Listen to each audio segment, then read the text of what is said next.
ये तीर देखत मिलन में चोट लगे पग करे गंभीर। बहुत अच्छा। दूसरे विपक्ष में बात रखने के लिए ओम मिश्रा इंटर कॉलेज मोरखा से ओम मिश्रा आ गए और विपक्ष में अपनी बात रखेंगे ओम मिश्रा।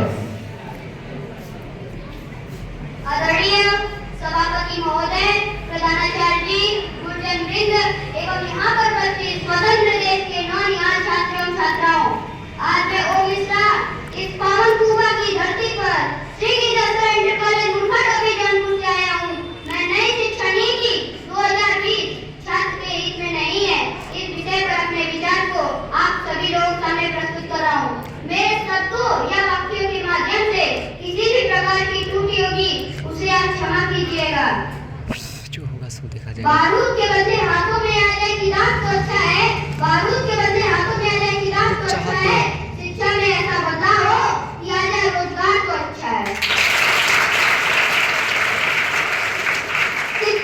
शिक्षा क्या है? शिक्षा व्यक्ति के अंदर निहित क्षमता तथा उसके व्यक्तित्व को विकसित करने वाली प्रक्रिया है।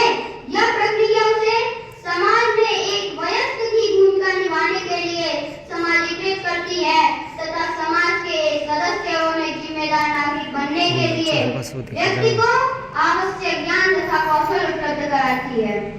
खुद को झोंक दे जो शिक्षा को पाने में, खुद को झोंक दे जो शिक्षा को पाने में, उसे कौन रोक सकता है इतिहास बनाने के।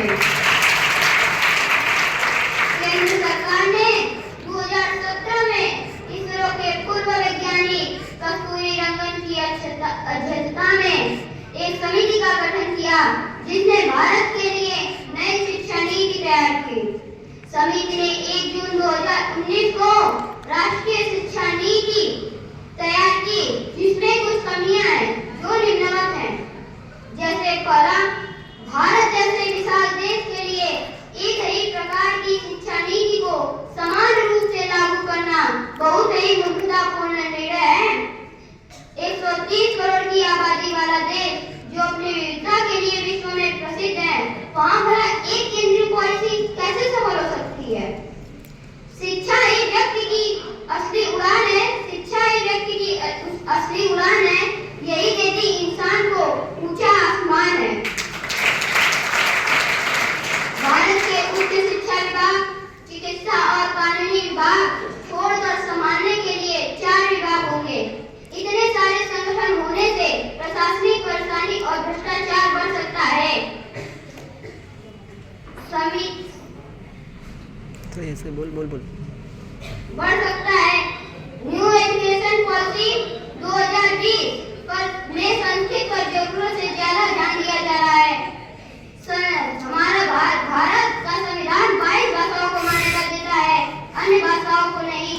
संस्कृत के लिए हमारे देश में 6 विश्वविद्यालय हैं, जबकि 2011 की जनगणना के अनुसार केवल 24,821 लोगों ने संस्कृत को अपनी मातृभाषा के रूप में दावा किया है।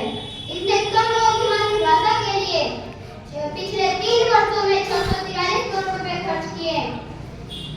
यदि यह शास्त्रीय भाषा है तो इस अवधि में तमिल, तेलुगु, मलयालम, कन्नड़ सहित 5 शास्त्रीय भाषाओं पर केवल 29 करोड़ खर्च किए हैं।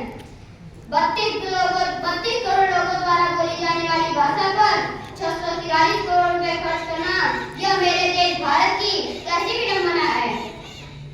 जो मेहनत से पढ़ता है उसका कद भी बढ़ता है। जो मेहनत से पढ़ता है उसका कद भी बढ़ता है। ज्ञान शिक्षा से जो मूर्त गढ़ी जाती है उसे पूरी दुनिया में पूजी जाती है।